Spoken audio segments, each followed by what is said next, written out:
శుభకార్యాలకు పూజార్ల కోసం వెతుకుతున్నారా? పూజారీస్.com లో అతి తక్కువ ధరలకే పూజార్లను ముందే బుక్ చేసుకోండి. వెంటనే కాల్ చేయండి. నమస్తే, నేను మీ జాహ్నవి. మనతో ఉన్నారు ప్రముఖ ఆధ్యాత్మికవేత్త, జ్యోతిష్య వాస్తు పండితురాలు, జ్యోతిష్య రత్న, జ్యోతిష్య ప్రపూర్ణ బిరుదాంకితురాలు, రాజరాజేశ్వరి రాజశ్యామల అమ్మవారి ఉపాసకురాలు సురంపుడి భానుకోటేశ్వరి అమ్మ. మాట్లాడేద్దాం. నమస్తే అమ్మ. జై శ్రీరామ్. శ్రీమాత్రే నమః. శ్రీ గురుభ్యో నమః. అమ్మ, వైకుంఠ ఏకాదశి, ముక్కోటి ఏకాదశి అని కూడా అంటారు కదా, అది ఏ రోజు వచ్చింది? 22న 23న చెప్తూ, అండ్ వైకుంఠ ఏకాదశి అన్నారు, ముక్కోటి ఏకాదశి అన్నారు. ఎందుకు రెండు పేర్లు వచ్చాయి? డీటెయిల్డ్గా ఎక్స్ప్లెయిన్ చేసి ఆ రోజు ప్రతి ఒక్కరు ఆచరించవలసిన విధి విధానాలు ఏమిటి, ముఖ్యంగా రెమెడీస్ కావాలమ్మా. తప్పకుండా చాలా మంచి ప్రశ్న అడిగారు జాహ్నవి. అయితే మొదటగా మీరు అడిగిన ప్రశ్న శనివారం వచ్చింది. మనకి 23వ తారీఖు వచ్చింది. నిస్సందేహంగా శనివారం వచ్చింది. శనివారం ఏకాదశి, శనివారము ఏకాదశి అక్కడే కనిపించేస్తుంది. కలియుగ ప్రత్యక్ష దైవం వెంకటేశ్వర స్వామికి ఇష్టమైన రోజు, అత్యంత ప్రీతిపాత్రమైన రోజు. కుర్మ అవతారాన్ని ధరించి మీరు ఆ ప్రశ్న నన్ను అడుగుతున్నారు. అయితే నాకు నిజంగా ఇప్పటిదాకా నేను అనుకోలేదు. నేను శనివారాలు మొదలు పెడితే బాగుండనే ఒక సంకల్పంలో ఉన్నాను. బహుశా ఆ రోజు నుంచి మొదలు పెట్టుకోవచ్చేమో. చక్కగా సప్త శనివారాలు అంటే అలా వ్రతంలో కాదు, ఇన్ని రోజులు శనివారాలు స్పెషల్గా ఎప్పుడు చేయలేదు. సోమవారాలు చేసేదాన్ని, కానీ శనివారం కూడా చేయాలనుకున్నాను. నాలాగా చాలా మంది బహుశా అనుకుంటుండొచ్చు. శివుడిని ఎక్కువ ఆరాధిస్తే విష్ణుమూర్తి దగ్గరికి పంపిస్తాడు, విష్ణువుని ఎక్కువ ఆరాధిస్తే శివుడి దగ్గరికి పంపిస్తాడు. మన ఇద్దరిని ఆరాధిస్తే ఒకళ్ళొకళ్ళ దగ్గరికి పంపిస్తారు. వాళ్ళిద్దరు ఉంటే మనకి ఇంకా ఎవరి దగ్గరికి వెళ్ళాల్సిన అవసరమే లేదు. కరెక్ట్ జాహ్నవి. అయితే ఇప్పుడు మీరు అడిగిన ఫస్ట్ ప్రశ్న, వైకుంఠ ఏకాదశి, ముక్కోటి ఏకాదశి ఈ రెండు ఎందుకని అంటారని. వైకుంఠ ఏకాదశి అని అనడానికి కారణం ఏంటి? ముక్కోటి ఏకాదశి అనడానికి కారణం ఏంటంటే, మొదట వైకుంఠ ఏకాదశి చెప్పి తర్వాత. అలాగే అమ్మ. వైకుంఠ ఏకాదశి అనడానికి కారణం ఏంటంటే, ఈ రోజు అంటే మనం ఈ మార్గశిర మాసంలో శుక్లపక్షంలో వచ్చే ఏకాదశి రోజు శ్రీమన్నారాయణుడు భూమి మీదకి పాదం మోపుతాడు కాబట్టి, వైకుంఠం నుంచి ఇక్కడికి వస్తాడు కాబట్టి వైకుంఠ ఏకాదశి. ఆ రోజు ఇక్కడ ప్రత్యేకంగా ఉత్తర ద్వార దర్శనం జరిపిస్తారు. ముక్కోటి ఏకాదశి ఎందుకంటే, మరి విష్ణుమూర్తి ఎక్కడ ఉంటే అక్కడే కదా 33 కోట్ల మంది దేవతలు వచ్చేది. ముక్కోటి దేవతలు అందరూ కూడా ఆయన ఉన్న చోట వస్తారు కాబట్టి, స్వామివారి భూమి మీద పాదం మోపుతారు కాబట్టి అందరూ కూడా స్వామివారి వెంట సపరివారంగా దేవతలందరూ కదిలి వచ్చి 33 కోట్ల మంది దేవతలు స్వామివారిని నర్చిస్తారు కాబట్టి ముక్కోటి ఏకాదశి అని కూడా దీన్ని వ్యవహరించడానికి ఒక అర్థం. ఇది మనకి విష్ణు పురాణం. ఓకే, ముక్కోటి దేవతలు స్వామివారికి సపర్యాలు చేసుకుంటూ సేవలు, కైంకర్యాలు.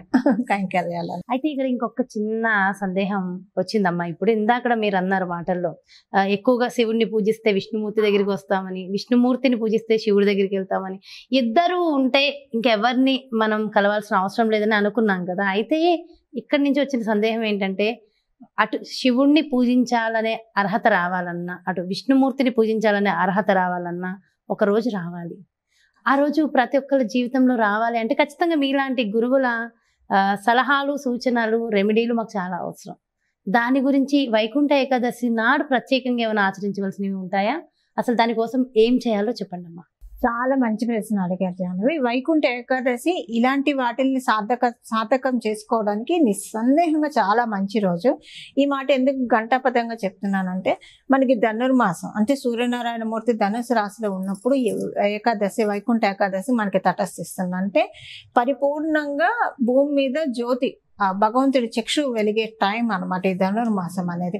ఇలాంటి సమయంలో మనం అంటే ఏ పూజ చేసినా, ఏ నోములు వచ్చినా, ఏ వ్రతం చేసినా కూడా మనకి ఎప్పుడు కూడా ఈ కలియుగంలో అసుర శక్తులు అడ్డుపడుతూ ఉంటాయి. ఈ అసుర శక్తులు అడ్డుపడుతూ ఉండడం వల్ల ఏమవుతుందంటే, చేసే పని వెనక్కి వెళ్ళిపోతూ ఉంటారు, వెనకంజ వేస్తూ ఉంటారు.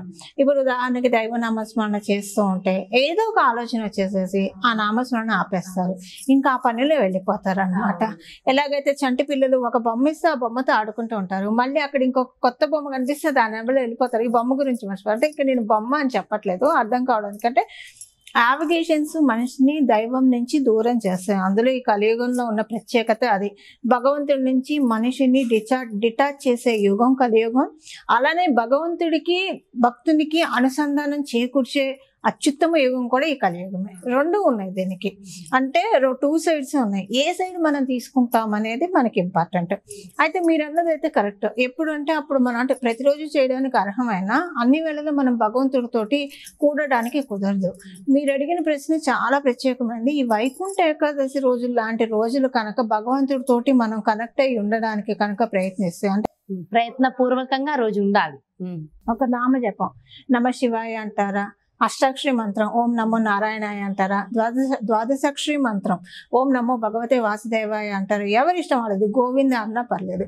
భగవంతుడితోటి కనెక్ట్ అవ్వడం ఆ రోజు నుంచి ప్రారంభిస్తే ఆ యాత్ర భగవంతుడితోటి మనం అనుసంధానం అయ్యే యాత్ర జైత్ర యాత్ర అవుతుంది. దానికి ఇంకా హంసపాదు అనేది ఆదిలోనే హంసపాద అంటారు కదా, అలాంటివి లేకుండా మనల్ని మనం పరిరక్షించుకోవడానికి ఈ రోజు నిజంగా అత్యుత్తమైన రోజు. జాన్వి, అయితే ప్రత్యేకమైన రెమెడీ, ఖచ్చితంగా రెమెడీలు వర్క్ అవుతాయి. దానికి చాలా మంది ఉదాహరణగా ఉన్నారు నిల్చాం. అయితే ముఖ్యంగా ఇలాంటి ఏకాదశుల రోజు చేసే రెమెడీస్ అద్భుతంగా ఫలిస్తాయి. అందున వైకుంఠ ఏకాదశి, ముక్కోటి ఏకాదశి ఇలాంటి రోజు ఇంకా పరమ పవిత్రం. ఆ రోజు అందరూ సుభిక్షంగా ఉండాలి అంటే ప్రత్యేకంగా ఒక్క రెమెడీ చెప్పండి అంటే ఏం చెప్తారు? ఒక్క రెమెడీ చెప్పమంటే 2 రెమెడీలు. ఒక్క రెమెడీలోనే 2 రెమెడీలు ఉంటాయి. తులసి మాల శ్రీమన్నారాయణకి సమర్పించడం. తులసి అంటే స్వామివారికి అత్యంత ప్రీతి. జాహ్నవి, ముందుగా తులసి మొక్కని పూజించి తర్వాతే విష్ణు సేవకి మనల్ని మనం నిమగ్నం చేసుకోవాలి. ఎవరైతే మొదటగా తులసిని పూజిస్తారో తర్వాత వెంకటేశ్వర స్వామిని కావచ్చు, విష్ణుమూర్తి అవతారాలు ఏ అవతారాన్ని కొలిచినా కూడా మనం చేసే పూజ నిర్విఘ్నంగా సాగుతుంది. ప్రథమ పూజ గణపతి కానీ మనందరికీ తెలుసు, కానీ విష్ణు పూజకి గణపతి పూజ తర్వాత తులసి పూజ చేసిన తర్వాత విష్ణుమూర్తి ఆరాధన చేయాలి. తులసి మాల ఆయనకు సమర్పించడం. ఆ రోజు కుదిరితే కనుక తులసిమాల స్వామివారి మెడలో అలంకరింపజేసి సత్యనారాయణ స్వామి వ్రతం చేసుకుంటే చాలా మంచిది. చాలా అంటే చాలా మంచి వైకుంఠ ఏకాదశి రోజు.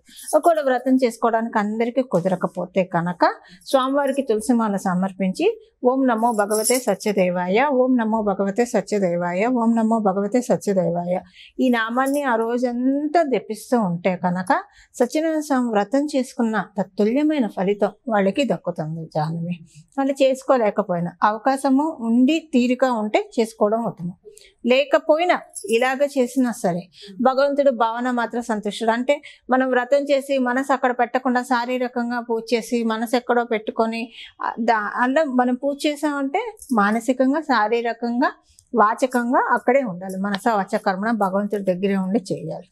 అలా చేసుకునే శక్తి ఓపిక లేని వాళ్ళు ఇలా చేసినా సరే ఫలితం వస్తుంది. అయితే అదే రోజు అమ్మ ప్రత్యేకంగా ఉత్తర ద్వార దర్శనాన్ని ప్రతి ఆలయంలో ఓపెన్ చేస్తారు. చక్కగా ఆ ఉత్తర ద్వార దర్శనం మనం చేసుకుంటూ ఉంటాం. అయితే కొన్ని కారణాలు ఇచ్చి కొంతమందికి ఆ ఉత్తర ద్వార దర్శనం కుదరకపోవచ్చు. మరి అలాంటి వాళ్ళు ఏం చేయవచ్చు?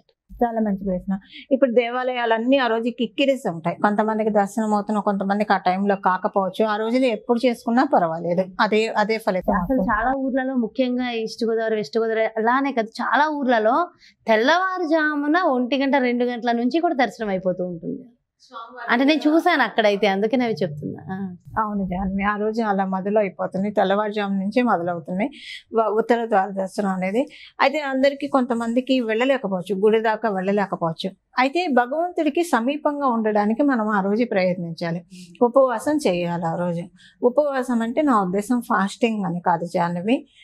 ఉపవాసం అంటే మనందరికీ తెలుసు, భగవంతుడికి మనం సమీపంగా ఉండడం. ఎలా సమీపంగా ఉంటామో భగవంతుడిని పిలుస్తూ ఉండడం, అంటే భగవంతుడిని స్మరించుకుంటూ ఉండడం. వాసుదేవ అంటారా, కృష్ణ అంటారా, గోవింద అంటారా, ఎవరి ఇష్టం వాళ్ళది. స్మరించుకుంటూ ఉండడము. స్మరించుకుంటూ ఉంటే ఉప అంటే దగ్గరగా, వాసం అంటే ఉండడం, అంటే స్వామివారికి దగ్గరగా ఉన్నట్లు. ఇప్పుడు మీరు ఇక్కడ కూర్చున్నారు, లేదా మీరు వేరే చోట ఉన్నారు, నేను మీకు కాల్ చేస్తే మీరు ఎత్తుతారు. లేదా మీరు అక్కడ ఉంటే జాహ్నవి అంటే మీరు పలుకుతారా పలకరా. సో భగవంతుని కూడా మనం దగ్గరగా ఉండడం అన్నమాట, పిలుస్తూ ఉండడం. మరి ఇన్ని వేల మంది, ఇన్ని లక్షల మంది పిలుస్తూనే ఉంటే ఆయన మరి ఒకళ్ళ దగ్గరే ఉంటారా, అందరి దగ్గర ఉంటారా? మనందరినీ సృష్టించింది ఎవరు?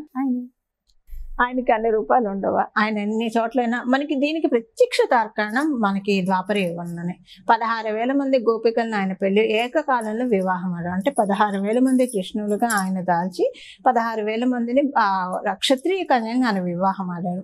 మీరు నారద మహర్షి ఒకసారి పరీక్షించడానికి వచ్చినప్పుడు, అంటే పరీక్షించడానికి కదా, అసలు వాసుదేవుడు ఇలాగ చేస్తున్నారు అంటే ఇంతమంది దగ్గర ఎలా అంటే ఒక్కళ్ళని పెళ్లి చేసుకుంటేనే వాళ్ళని మేనేజ్ చేయడమే కష్టం కదా, ఇంతమంది పద్ధతులతోటి ఎలా చేస్తున్నారు, ఎలా సమర్పిస్తున్నారు అని చూడటానికి వచ్చినప్పుడు ఏ ఇంటికి వెళ్ళినా అక్కడ కృష్ణ పరమాత్ముడు కనిపించేవాడు. సో పరమాత్ముడు ఇప్పుడు మీలో ఒక చైతన్యం ఉంది, మీరు మాట్లాడుతున్నానంటే నేను మాట్లాడుతున్నానంటే లోపల ఉన్న జీవాత్మ ఆ చైతన్యం ఉంటేనే మనం మాట్లాడతాం, కాకపోతే అది మనం తెలుసుకోలేకపోతున్నాం అంతే. ఈ చైతన్యం ఎవరిది? భగవంతుడి నుంచి వచ్చింది కదా జాహ్నవి. భగవంతుడిలోంచి ఒక్కొక్క పరమాణువు మీలాగా నాలాగా అందరిలాగా ఉద్భవించింది. అది జంతుజాలాలతో సహా ప్రతి ఒక్కరూ పరమాత్ముడు అంశే. కథ తెలుసుకున్న వాళ్ళు అవధూతులు అవుతారు, మహాపురుషులు అవుతారు, మోక్షానికి వెళ్తారు. కొంతమంది తెలుసుకునే ప్రయత్నంలో ఉన్నవాళ్ళు కనీసం ఉత్తర జన్మల్లో అయినా ఆ సాధనలోకి వెళ్తారు. మిగతా వాళ్ళకి భగవంతుడు ఆ కటాక్షాన్ని ఎప్పుడో కలిగిస్తాడు అనమాట. అలా ఎవరికైనా ఆయన కటాక్షమే కదా. సో ఇదంతా ఎందుకు చెప్తున్నానంటే ఈ శరీరం మనది కాదు, ఈ జీవుడు మనం కాదు, ఇదంతా భగవంతుడి నుంచే వచ్చింది. మరి ఏకకాలంలో ఇంతమందిని ఎలా సృష్టించాడు ఆయన? నిజంగా చాలా చాలా వివరంగా, అంటే ఇంత డీటెయిల్ గా అరటి పండు ఒలిచి నోట్లో పెట్టినంత సులభంగా భగవంతుడిని చేరుకోవడం ఎలా అనేది చాలా చక్కగా వివరించారమ్మా. Thank you so much. నమస్తే. మంగళం. నమో భగవతే వాసుదేవాయ. ఇదండి వైకుంఠ ఏకాదశి, ముక్కోటి ఏకాదశి. ఆ రోజున మనందరం కూడా ఖచ్చితంగా ఆచరించవలసిన విధి విధానాలు. ఒక్క రెమెడీ అమ్మా అని అడిగితే, అంటే ఆ స్వామిని ఒకటి అడిగితే 2 వరాలు ఇచ్చేసినట్టుగా 2 రెమెడీలు మనందరి కోసం, మనందరం ఉద్ధరించబడడం కోసం ఎంతో చక్కగా 2 రెమెడీలు అందించేశారు. మీరు అన్నారు కదా భగవంతుడు పలుకుతాడా ఇంతమంది పిలుస్తా అని చెప్పి. దీనికి 2 ఎగ్జాంపుల్స్ ఇస్తాను. ఇప్పుడు మన ప్రోగ్రామ్ని 1,00,000 ఫోన్లలో చూడొచ్చు, 1,00,000 ఫోన్లలో చూడొచ్చు, మన ఇద్దరమే కనిపిస్తాం కదా, కనిపిస్తాము. ఓహో, అది అలా వచ్చేసారు. నిజంగానే కదా, ఇది ఒక్కటే ప్రోగ్రామ్ ఒకటే చోట నడుస్తుంది, కానీ లక్షల మందికి చేరవేయబడుతుంది. అలానే ఇప్పుడు ఒక రాజకీయ నాయకుడు ఒక మహాసభ పెట్టాను, 1,00,000 మంది హాజరు కావచ్చు, 1,00,000 మంది హాజరు, అందరితో మాట్లాడినట్టేగా, పేరున అందరితో మాట్లాడినట్టుగా అడ్రస్సింగ్ అంటే సభాముఖంగా అడ్రస్ చేసినప్పుడు ఆ ప్రతి ఒక్క వర్డ్ అందరికీ అప్లికేబిలిటీ కదా. సో మనకే ఇన్ని ఆప్షన్స్ ఉన్నప్పుడు పరమాత్ముడు చాలా చాలా బాగా ఎక్స్ప్లెయిన్ చేశారమ్మా. Thank you so much. చూసారు కదండి, మరి ఇది ముక్కోటి ఏకాదశి, వైకుంఠ ఏకాదశి. మరి 2 రెమెడీస్, అద్భుతమైన రెమెడీస్ ఖచ్చితంగా ప్రతి ఒక్కరు ఆచరిస్తే జీవితం చాలా బాగుంటుంది. వైకుంఠ ఏకాదశి నాడు ఉత్తర ద్వార దర్శనం వల్ల కలిగే ప్రయోజనాలు ఏంటి, ఒకవేళ అది కుదరని వాళ్ళు ఏం చేయాలి అనేది కూడా డీటెయిల్గా ఎక్స్ప్లెయిన్ చేసేసారు కదా. మరో చక్కటి ప్రత్యేకమైన కార్యక్రమంతో మళ్ళీ మీ ముందుకు వచ్చేస్తాను. మరి అదేవిధంగా మీ యొక్క జాతకానికి సంబంధించి కానీ, లేదంటే మీ ఇంటి వ్యాపార వాస్తుకు సంబంధించి కానీ, మరి అదేవిధంగా ఎప్పటికప్పుడు ప్రత్యేకమైన పుణ్యక్షేత్రాల్లో నిర్వహించేటటువంటి ప్రత్యేకమైన కార్యక్రమాలకు సంబంధించి పూర్తి వివరాలు తెలుసుకోవాలి, భానుకోటేశ్వరి అమ్మని సంప్రదించాలి, అపాయింట్మెంట్ కావాలి అనుకుంటే ఇంకెందుకు ఆలస్యం, క్రింద డిస్ప్లే అవుతున్నటువంటి నెంబర్స్కి వెంటనే సంప్రదించండి. నమస్తే.